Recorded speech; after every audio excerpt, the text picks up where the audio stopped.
Okay तो hello and welcome friends. तो आज के इस नई वीडियो में मैं आपसे बात करने वाला हूं कि मानिए किसी व्यक्ति को घाव हो गया है तो उस कंडीशन में हम किन किन दवाइयों का इस्तेमाल जो है वो करते हैं घाव को सुखाने के लिए या फिर से घाव को ठीक करने के लिए कौन कौन सी दवाइयों का उपयोग जो है वो किया जाता है। इस वीडियो में घाव को ठीक करने की जानकारी जो है वो बिल्कुल ही आसान भाषा में दी गई है। तो अगर आप एक मेडिकल स्टूडेंट हैं या फिर से नॉन मेडिकल फील्ड से रिलेट करते हो या फिर से कह सकते हो कि अगर आप एक मेडिकल प्रैक्टिशनर हो तो दोस्तों ये वीडियो आपके लिए जो है वो काफ़ी हद तक इम्पोर्टेंट हो सकती है। तो वीडियो को अंत तक देखते रहिएगा। उसके साथ साथ वीडियो में कुछ भी पसंद आती हो तो लाइक शेयर एंड सब्सक्राइब जरूर कर लीजिएगा, क्योंकि आपके एक लाइक और एक सब्सक्राइब से हमें जो है वो काफ़ी सारा मोटिवेशन मिलता है। तो दोस्तों चलिए हम बात करते हैं कि हमारे शरीर में घाव जो है वो कहाँ कहाँ देखने के लिए मिल सकती है, कौन कौन सी पार्ट्स में हमारे को जो है वो घाव देखने के लिए मिल सकती है। देन फिर आप लोगों को जो है वो इसका ट्रीटमेंट भी मैं आप लोगों को बताने वाला हूँ। मैं यहाँ पे क्या कर रहा हूँ, एक एक करके आप लोगों को क्लियर कर रहा हूँ ताकि आपको जो है वो डिटेल इंफॉर्मेशन मिल सके, पूरी जानकारी रह सके, कोई भी प्रॉब्लम आपको ना हो। ठीक है, तो चलिए हम बात करते हैं। यहाँ पे शरीर में घाव अलग अलग प्रकार के देखे जाते हैं। ठीक है, अब हम जानते हैं कि कहाँ कहाँ पर देखे जाते हैं। तो देखिए एम्पुटेशन कहने का मतलब कि कट जाना, कुछ इस प्रकार से आप यहाँ पे देख सकते हो कि यहाँ पे उंगली कट ही जाना। ठीक है, उसके बाद एवोल्यूशन कहने का मतलब छिल जाना। आप यहाँ पे देख सकते हो हमारा स्किन क्या हो जाना, छिल जाना। अगर आपका स्किन छिल गया है तो उस कंडीशन में भी क्या होता है, बैक्टीरियल इन्फेक्शन होगा। बैक्टीरियल इन्फेक्शन होने के बाद जो है वो हमारे को घाव कारण बन जाता है, मतलब कि घाव काउज हो जाता है। ठीक है, घाव हमारा हो जाता है, वहीं पे हो गया। फिर अगला आता है क्रश इंजरी। ठीक है, दब जाना। ठीक है, मानिए ना कि कोई भी heavy metal, heavy solid product या पदार्थ जो है वो आपके हाथ पे गिर गए हो या बॉडी के किसी भी पार्ट पे गिर गई हो और हमारा जो मस्कुलर होता है, मांसपेशियाँ होता है, वो दब जाता है। तो उस कंडीशन में भी क्या होता है, हमारे को जो है वो घाव हो जाती है। क्यों? क्योंकि वहाँ पे ब्लड क्लोथिंग हो जाती है, ब्लड का थक्का बन जाता है, जिस वजह से कुछ स्क्रैचेस भी आ जाते हैं, जैसे कि कहा मैंने अभी छिल जाना। तो उस वजह से भी क्या होता है, हमारे को जो है वो घाव हो जाती है। अगला यहाँ पे घाव का जो टाइप आता है वो दोस्तों यहाँ पे पंक्चर आता है। पंक्चर कहने का मतलब कि धंस जाना, जैसे कि आप यहाँ पे देख सकते हो। मैं थोड़ा सा जूम करके आपको दिखा दूँ तो आपको अच्छे तरीके से क्लियर भी हो जाएगा।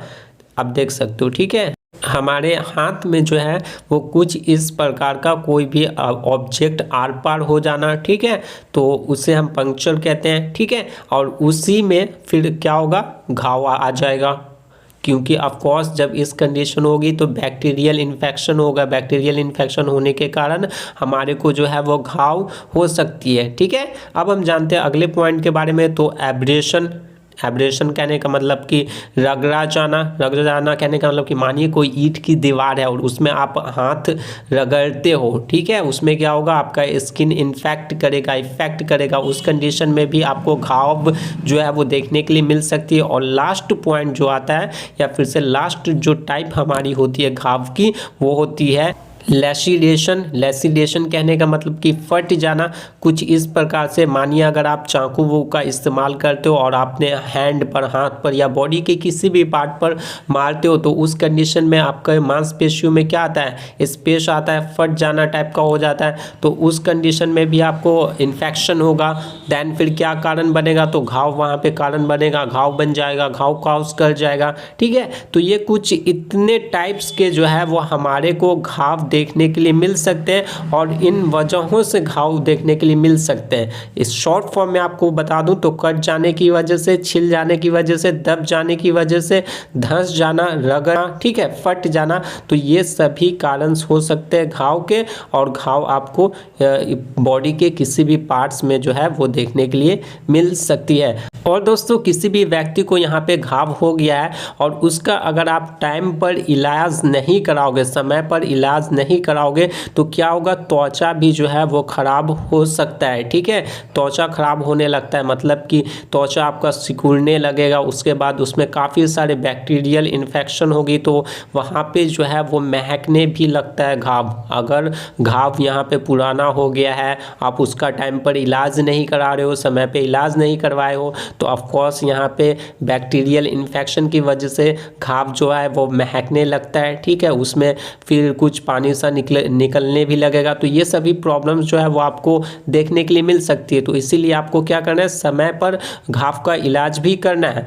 तो दोस्तों ये तो हमारा हो गया अवेयरनेस कहने का मतलब कि आपको समय पर जो है वो घाव का इलाज करवा लेना है। ठीक है, नहीं तो अगर आप इलाज नहीं करवाओगे तो काफ़ी सारे प्रॉब्लम हो सकते हैं। अब हम चलिए जानते हैं ट्रीटमेंट के बारे में कि किन किन दवाइयों का इस्तेमाल करके जो है वो हम घाव को ठीक कर सकते हैं। तो सबसे पहले हम यहाँ पे जान लेते हैं एंटीबायोटिक मेडिसिन के बारे में। तो एंटीबायोटिक मेडिसिन में कुछ मेडिसिन का उपयोग करके जो है वो आप यहाँ पे घाव को ठीक कर सकते हैं। तो सबसे पहली मेडिसिन जो आती है वो आती है दोस्तों जेडोसेफ CV200। 200 हमारा क्या हो गया, तो mg हो गया। और इसमें क्या होता है, तो इसमें देखिए सेपोडोक्सिम प्रोक्सिटिल और पोटेशियम क्लूविनेट होता है। ठीक है, और ये टैबलेट में आता है। वहीं पे अगला जो एंटीबायोटिक मेडिसिन आता है वो दोस्तों सेफिक्स 200। सेफिक्स क्या हो गया, तो ये इसका नाम हो गया मेडिसिन का। वहीं पे 200 क्या हो गया, तो ये mg हो गया। बट इस मेडिसिन में, सेफिक्स मेडिसिन में कौन सी ड्रग होती है, तो दोस्तों वो यहाँ पर सेफेक्सिम होती है। आप इसे कह सकते हो कि ये इसका साल्ट नेम हो गया, या इसमें ड्रग जो होती है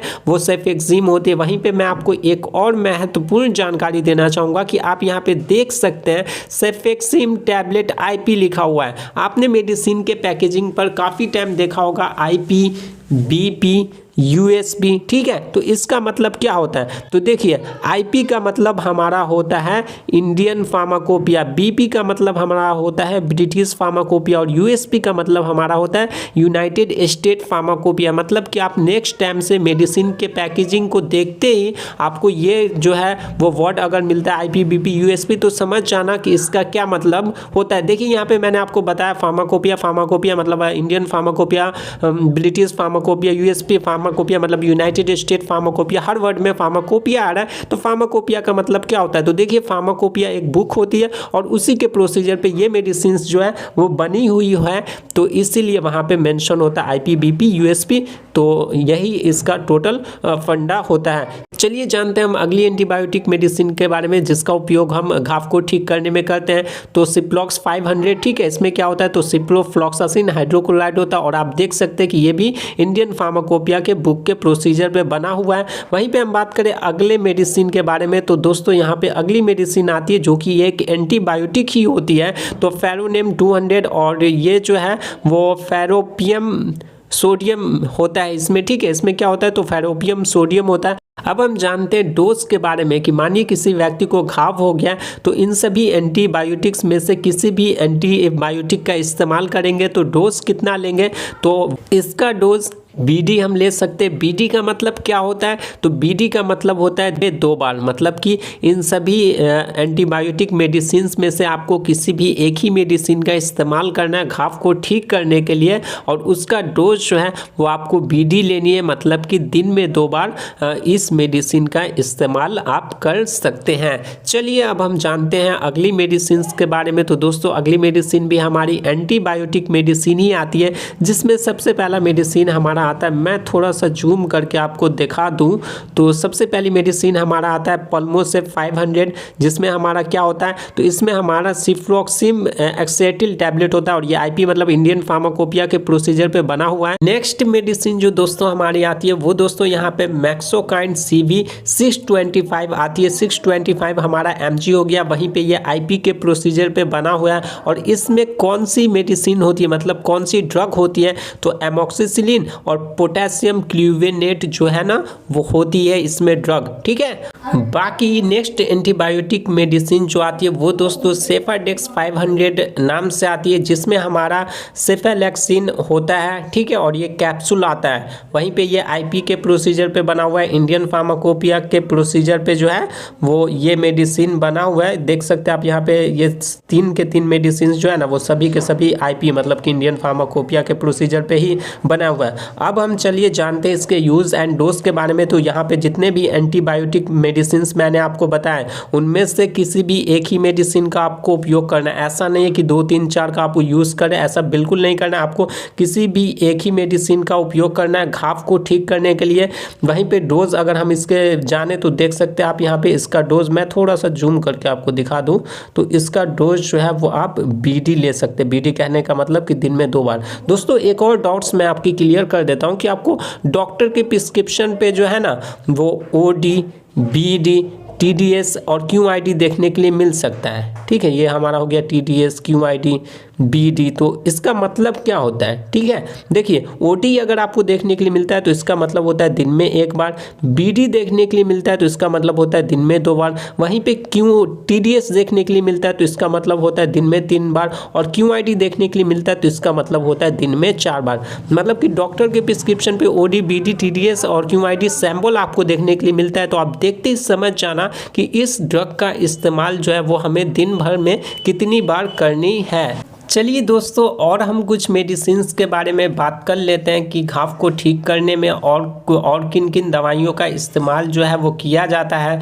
तो हमारी अगली मेडिसिन जो आती है वो दोस्तों यहाँ पे एप्रोबिट 500 नाम से ये आती है, जिसमें हमारा क्या होता है तो सिप्रोफ्लॉक्सासिन होता है और ये आईपी के प्रोसीजर पे बना हुआ है। नेक्स्ट मेडिसिन हमारा सेप्ट्रान डीएस टैबलेट आता है, जिसमें कोट्राइमोक्साजोल टैबलेट होता है, ठीक है। यह टैबलेट फॉर्म में ये आती है और ये आईपी के प्रोसीजर पे जो है वो बनी हुई है। अब चलिए हम जानते हैं इन 2 मेडिसिन के यूज़ एंड डोज के बारे में। तो दोस्तों इन दोनों में से आपको घाव को ठीक करने के लिए किसी भी एक ही मेडिसिन का उपयोग करना है, ठीक है। एनी वन, ये आपको ध्यान में रखना है। वहीं पर इसका डोज जो है वो बीडी ले सकते हैं, मतलब कि दिन में 2 बार इस टैबलेट का इस्तेमाल कर सकते हैं। चलिए जानते हैं हम अगली मेडिसिन के बारे में। तो दोस्तों यहाँ पे अगली मेडिसिन जो आती है वो दोस्तों जेरोडोल एसपी आती है, ठीक है। ये मार्केट में जेरोडोल एसपी नाम से आता है और इसमें कौन कौन से ड्रग्स होते हैं, इसका साल्ट नेम क्या है उसके बारे में भी मैं आपको बता दूं। तो देखिए यहाँ पे एसिक्लोफिनेक हो गया,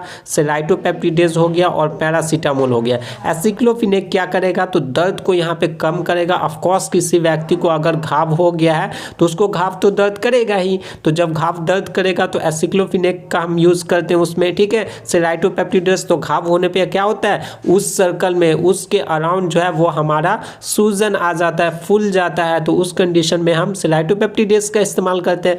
पैरासीटामोल का आपको पता ही है कि जो छोटे मोटे दर्द हो गए, ठीक है, माइल्ड पेन हो गया और फीवर हो गया, उसे ठीक करने में पैरासीटामोल का इस्तेमाल करते हैं। इन शॉर्ट आप समझो तो किसी भी व्यक्ति को घाव हो गया है तो वहाँ पे क्या होता है सूजन भी आ जाता है, घाव के कारण फीवर भी कॉज हो जाता है, फीवर कारण बन जाता है, उसके साथ साथ दर्द भी होता है। तो उस कंडीशन में मतलब कि किसी व्यक्ति को घाव होने के साथ साथ फीवर भी आ गया, घाव की वजह से दर्द कर रहा है, फिर से सूजन आ गया घाव की वजह से, तो उस कंडीशन में हम जेरोडोल एसपी टैबलेट का इस्तेमाल करते हैं, जो कि ये काफ़ी पॉपुलर मेडिसिन भी है। वहीं पे बात करें हम अगली मेडिसिन के बारे में, तो दोस्तों अगला मेडिसिन जो हमारा आता है वो आता है पेंटाकाइंड डीएसआर, ठीक है। इसमें क्या होता है तो पेंटोप्राजोल होता है, ये क्या करता है तो गैस्ट्रो रेसिस्टेंट होता है, ठीक है, और डोम्पेरिडोन भी होता है इसमें, मतलब कि ये इसका साल्ट नेम हो गया। पेंटोप्राजोल क्या करता है तो गैस को कम करता है और यहाँ पे डोम्पेरिडोन जो है वो वोमिटिंग को या फिर से कह सकते हो कि स्टमक रिलेटेड प्रॉब्लम है जो ना उससे यहाँ पे ट्रीट करता है। अब चलिए हम जानते हैं यूज़ एंड डोज के बारे में। तो दोस्तों यहाँ पे देखिए जेरोडोल एसपी का इस्तेमाल हम पेन एंड स्वेलिंग में करते हैं, जैसा कि मैंने अभी आपको बताया ही, ठीक है। तो जेरोडोल एसपी का हम पेन स्वेलिंग एंड फीवर में इसका इस्तेमाल किया जाता है। वहीं पे इसका डोज बीडी मतलब कि दिन में 2 बार ले सकते हैं। बाकी यहाँ पे अगर आपने अभी तक सब्सक्राइब नहीं किया, वीडियो को लाइक नहीं किया, तो लाइक एंड सब्सक्राइब जरूर कर लीजिएगा। ऐसे ही इंफॉर्मेटिव वीडियो की नोटिफिकेशन फ्यूचर में पाने के लिए, और आपको वीडियो पसंद आ रही हो तो दोस्तों एक लाइक तो एक सब्सक्राइब तो बनता ही है। अब चलिए हम जानते हैं यहाँ पे पेंटोकाइन DSR के यूज़ एंड डोज के बारे में।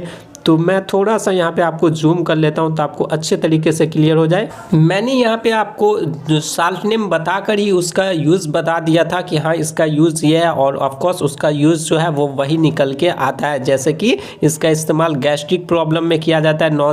नोजिया कहने का मतलब जी मिचलाना, वोमिटिंग मतलब कि उल्टी होना। डोज इसका OD मतलब कि दिन में 1 बार इसका इस्तेमाल किया जाता है या कर सकते हैं। दोस्तों देखिए, मैं यहाँ पे एसिक्लोफिनेक हो गया, सेलाइटोपेप्टिडेज हो गया, पैरासीटामोल हो गया, वो यहाँ पे ऑफ कोर्स ये इसका साल्ट नेम हो गया, और ये हर मेडिसिन पे लिखा हुआ होता है उसका साल्ट नेम। और मैंने यहाँ पे साल्ट नेम देखकर ही आपको बता दिया कि इसका इस्तेमाल किस में किया जाता है। आप भी यहाँ पे जान सकते हो, मतलब कि मेडिसिन की पैकेजिंग देखते ही आप समझ जाओगे कि उसका इस्तेमाल जो है वो कौन सी बीमारी में किया जाता है। अगर आप ये चीज़ जानने में इंटरेस्टेड हो तो वीडियो की लिंक आई बटन में दी गई है, एंड मैं आपसे प्रॉमिस करता हूँ कि इस वीडियो के बाद आप उस वीडियो को अगर कंप्लीटली वॉच कर लेते हो, देख लेते हो, तो आपको दवाइयों की काफ़ी सारी जानकारी हो जाएगी। आप दवा का नाम देखते ही पहचान जाओगे कि कौन सी दवा जो है वो किस काम में आती है। तो ऑफकोर्स आप उस वीडियो को एक बार ज़रूर से ज़रूर देख लीजिएगा। चलिए हम जानते हैं घाव को ठीक करने के लिए अगली कुछ दवाइयों के बारे में।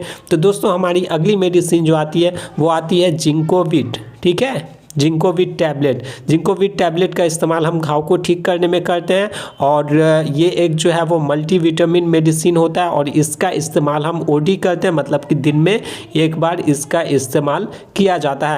बाकी मैं आपको बताना चाहूँगा कि अगर आप एक मेडिकल स्टूडेंट हैं या फिर से मेडिकल प्रैक्टिशनर हैं, तो दोस्तों आप यहाँ पे स्क्रीनशॉट ले सकते हैं या फिर से कॉपी में नोट डाउन कर सकते हैं, ताकि आपको ये सभी दवाइयों की जानकारी या फिर से याद आप लंबे समय तक इन सभी दवाइयों को रख सको। अब चलिए हम जानते हैं इंजेक्शंस के बारे में कि घाव हो जाने पर घाव को ठीक करने के लिए, घाव को सुखाने के लिए कौन कौन से इंजेक्शंस का हम उपयोग करते हैं। तो सबसे पहले हम यहाँ पे बात करते हैं एंटीबायोटिक इंजेक्शंस के बारे में। तो सबसे पहला इंजेक्शन हमारा आता है जेंटामाइसिन इंजेक्शन, ठीक है। आप यहाँ पे देख सकते हैं, मैं थोड़ा सा जूम करके आपको दिखा दूँ तो आप यहाँ पे देख सकते हैं यूएसपी मतलब यूनाइटेड स्टेट फार्माकोपिया के प्रोसीजर पे ये बना हुआ है। वहीं पे ये एमिकासिन इंजेक्शन आता है, ये IP के प्रोसीजर पे बना हुआ है, इंडियन फार्माकोपिया के बुक के प्रोसीजर पे बना हुआ है। चलिए हम जानते हैं इसके यूज़ एंड डोज के बारे में। तो यूज़ आपको पता ही है कि घाव को सुखाने में किया जाता है, और इसका डोज जो है वो 3 से लेकर 5 gram by kg in a day दिया जाता है। मानिए एग्जाम्पल से हम समझ लेते हैं, कोई व्यक्ति अगर 30 kg का है तो उसे हम कितने से गुना करेंगे, मल्टीप्लाई करेंगे, तो 5 से मल्टीप्लाई करेंगे, क्योंकि हमें उतनी mg उसे देनी है बाई kg, ठीक है। तो मल्टीप्लाई करने के बाद हमारा कितना आएगा, तो 150 mg आएगा। मतलब कि कोई व्यक्ति 30 kg का है तो हम उसे कितना डोज देंगे, 150 mg दिन में 1 बार उसे हमें देनी है। वहीं पे हम बात करें एमिकासिन इंजेक्शन के बारे में। देखिए जेंटामाइसिन, एमिकासिन, आई नो कि दोनों एंटीबायोटिक ही है, बट इनका डोज जो है वो आपको अलग अलग देनी है, ठीक है। ऐसा नहीं है कि एंटीबायोटिक इंजेक्शन है तो सभी के डोज एक ही समान होगा, ऐसा बिल्कुल भी नहीं है। अलग अलग ड्रग के अलग अलग यहाँ पे डोज दिए जाते हैं। तो चलिए जानते हैं अब हम यहाँ पे एमिकासिन इंजेक्शन के डोज के बारे में। तो यहाँ पे 15 mg by kg in a day दिया जाता है, मतलब कि एक व्यक्ति को 15 mg kg के अकॉर्डिंग कैलकुलेट करके दिन में 1 बार दे सकते हैं। एग्जाम्पल से हम समझ लेते हैं, मानिए कोई व्यक्ति 30 kg का है तो उसे मल्टीप्लाई कर देंगे 15 से, मतलब कि 15 mg बाई kg के अकॉर्डिंग, ठीक है। उसके बाद इक्वल टू मतलब कि हमारा कितना बनेगा, तो 450 mg हमारा बनेगा। इन शॉर्ट अगर आप समझो तो एक व्यक्ति अगर 30 kg का है उसे हम 15 से मल्टीप्लाई करेंगे, गुना करेंगे, तो उसे कितना mg हम देंगे, तो 450 mg देना है हमें उसे दिन में 1 बार। 30 kg के व्यक्ति को 450 mg दिन में हमें 1 बार देना। आप ऐसे जो है ना वो वेट के अकॉर्डिंग 15 से मल्टीप्लाई कर देना। देन फिर जितना वेट वाइज मल्टीप्लाई करोगे फिर जो रिजल्ट आपको आएगा वो रिजल्ट के अकॉर्डिंग आपको जो है उतने mg एमिकासिन इंजेक्शन उस व्यक्ति को देना है। वहीं पे जिंटामाइसिन 3 से 5 mg है तो 3 से 5 mg के अकॉर्डिंग 3 से 5 के बीच का नंबर आप ले सकते हो 4 mg। ठीक है, होपफुली आपको जो है वो समझ में आ रही होगी दोस्तों। समझ में आ रही है तो आपको वीडियो को लाइक और चैनल को सब्सक्राइब जरूर से ज़रूर कर लेना है। और अगर आपको कोई प्रॉब्लम हो रही तो आप यहाँ पे कमेंट सेक्शन में ज़रूर पूछ लीजिएगा। अगला इंजेक्शन जो हमारा आता है वो दोस्तों एंटीबायोटिक इंजेक्शन आता है और ये मोनोसेफ नाम से मार्केट में आता है और काफ़ी पॉपुलर इंजेक्शन भी है, जो कि घाव को सुखाने में इसका उपयोग किया जाता है। ये यहीं पर IP के प्रोसीजर पर बना हुआ है, मतलब कि इंडियन फार्माकोपिया के बुक के प्रोसीजर पर बना हुआ है। बाकी इसमें क्या होता है तो सेफ्ट्रैक्सोन जो है वो होता है दोस्तों। यहाँ पे आपको इंजेक्शन के पैकेजिंग पर जो है वो IM IV यूज ओनली देखने के लिए मिल सकता है। तो इसका मतलब क्या होता है तो देखिए, अगर किसी भी इंजेक्शन के पैकेजिंग पर आपको IM देखने के लिए मिलता है तो IM का मतलब होता है इंट्रामस्कुलर। I का मतलब हो गया हमारा इंट्रा, ठीक है, इंट्रा का हिंदी होता है अंदर। वहीं पे M का मतलब होता है मेंस्कुलर और मेंस्कुलर का हिंदी होता है मांसपेशिया, ठीक है, या मांसपेशियों में। तो IM अगर देखने के लिए आपको मिलता है तो इसका ये मतलब होता है कि इस इंजेक्शन को हमें मांसपेशियों में देनी है या फिर से मांसपेशियों के अंदर देनी है। वहीं पे अगर हम बात करें कि अगर किसी इंजेक्शन के पैकेजिंग पर IV लिखा हुआ है तो उसका मतलब क्या होता है तो देखिए, I का मतलब यहाँ पे फिर से हो जाता है इंट्रा और इंट्रा का मतलब होता है हमारा अंदर, ठीक है, और V का मतलब होता है वेंस और वेंस का हिंदी होता है नस। समझ रहे हैं आप, नस। मतलब कि अगर किसी इंजेक्शन के पैकेजिंग पर IV लिखा हुआ है तो उसका ये मतलब होता है कि इसे हमें नस में या फिर से नस के अंदर देना है। तो अगर किसी इंजेक्शन के पैकेजिंग पर आपको IM या IV देना है तो आपको होपफुली समझ में आ गया होगा। IV का मतलब कि नस में देना और IM का मतलब कि मांस में देना है। अगर ये दोनों आपको देखने के लिए मिल जाती है एक साथ तो आप उसका उपयोग जो है वो किसी भी रूट में कर सकते हो, IM रूट में कर सकते हो या फिर से IV रूट में भी कर सकते हो। ठीक है, तो चलिए हम जानते हैं यहाँ पे मोनोसेफ या कह सकते हो सेफ्ट्रिक्सोन इंजेक्शन के डोज के बारे में। तो maximum 4 mg in a day इसका डोज दिया जाता है, मतलब कि अधिक से अधिक आप 4 mg का इस्तेमाल एक दिन में एक व्यक्ति को कर सकते हैं। अब चलिए हम जानते हैं अगले ट्रीटमेंट के बारे में। ठीक है, तो घाव को ठीक करने के लिए अगली कौन सी दवा का इस्तेमाल किया जाता है तो बेटाडीन ऑइंटमेंट का हम इस्तेमाल करते हैं, जो कि USP के प्रोसीजर पे बना हुआ है, यूनाइटेड स्टेट फार्माकोपिया के बुक के प्रोसीजर पे। वहीं पे एक चीज़ और मैं आपको क्लियर कर देता हूँ कि आपको यहाँ पर जो है वो क्रीम हो गई, ऑइंटमेंट हो गई, लोशन हो गए, इन सभी के पैकेजिंग पर ये चीज़ आपको देखने के लिए मिल सकता है WYW या फिर से WYV। तो इसका मतलब क्या होता है तो देखिए, WYW का मतलब हो गया वेट बाई वेट और वहीं पे WYV आपको देखने के लिए मिलता है तो उसका मतलब हो गया, W का मतलब हो गया वेट और V का मतलब हो गया वॉल्यूम। ठीक है, मतलब कि वेट बाई वॉल्यूम। तो बेटाडीन ऑइंटमेंट का भी हम इस्तेमाल करते हैं। क्यों करते हैं तो घाव को सुखाने के लिए इस्तेमाल किया जाता है। वहीं पे नेक्स्ट ऑइंटमेंट जो आती है वो दोस्तों हमारा पोविडीन आयोडीन ऑइंटमेंट आती है, जो कि USP मतलब कि यूनाइटेड स्टेट फार्माकोपिया के प्रोसीजर पे बना हुआ है और ये सिप्लाडीन नाम से मार्केट में आता है। बट इसमें क्या होता है, साल्ट ने हमारा क्या हो गया तो पोविडीन आयोडीन हो गया। ठीक है, और इसका इस्तेमाल हम किस में करते हैं तो घाव को सुखाने के में हम इसका इस्तेमाल करते हैं। आई नो दोस्तों कि यहाँ पे वीडियो काफ़ी लंबी हो चुकी है, पर मैं आपको जो है वो कंप्लीट नॉलेज देना चाहता हूँ। ठीक है, या मैं कंप्लीट नॉलेज देना पसंद करता हूँ कि आपको एक एक चीज़ों के बारे में पता होना चाहिए। वैसे यहाँ पे इन सभी दवाइयों का उपयोग करके जो है वो किसी भी व्यक्ति को अगर घाव हो गया, चाहे वो नए घाव हो गए हो, पुराने घाव हो गए हो, उससे इन सभी दवाइयों में से किसी भी दवा का उपयोग करके घाव को ठीक किया जा सकता है। ठीक है, और अगर आपको वीडियो पसंद आई हो तो नो डाउट आपको क्या करना है, आपको अच्छे तरीके से पता है, वीडियो को लाइक करना है, चैनल को सब्सक्राइब करना है और अपने फ्रेंड्स के साथ वीडियो को शेयर करना है। वहीं पे अगर आपको कोई भी प्रॉब्लम हुई हो तो आप कमेंट सेक्शन में बता सकते हैं, कुछ भी चीज़ समझ में नहीं आई हो तो कमेंट सेक्शन में आप दोस्तों बता सकते हैं। बाकी यहाँ पे इन सभी दवाइयों में से किसी भी दवा का उपयोग खुद से बिल्कुल भी नहीं करना है, डॉक्टर के प्रिस्क्रिप्शन या फिर से डॉक्टर के सलाह से ही आपको दवा का उपयोग करना है। अगर आप खुद से उपयोग करते हैं और और कोई भी प्रॉब्लम आपको होता है तो उसके जिम्मेदार जो है वो आप खुद होंगे, क्योंकि ये वीडियो सिर्फ और सिर्फ नॉलेजेबल पर्पस के लिए बनाया गया है। बाकी अगर आप एक मेडिकल स्टूडेंट हैं या फिर से मेडिकल प्रैक्टिशनर हैं तो दोस्तों मैं उम्मीद करता हूं कि आपने स्क्रीनशॉट ले लिया होगा ताकि आपको लंबे समय तक याद रह सके। तो आज के इस नई वीडियो में बस इतना ही। मिलते हैं एक नई वीडियो में एक नए टॉपिक के साथ, तब तक के लिए जय हिंद, वंदे मातरम।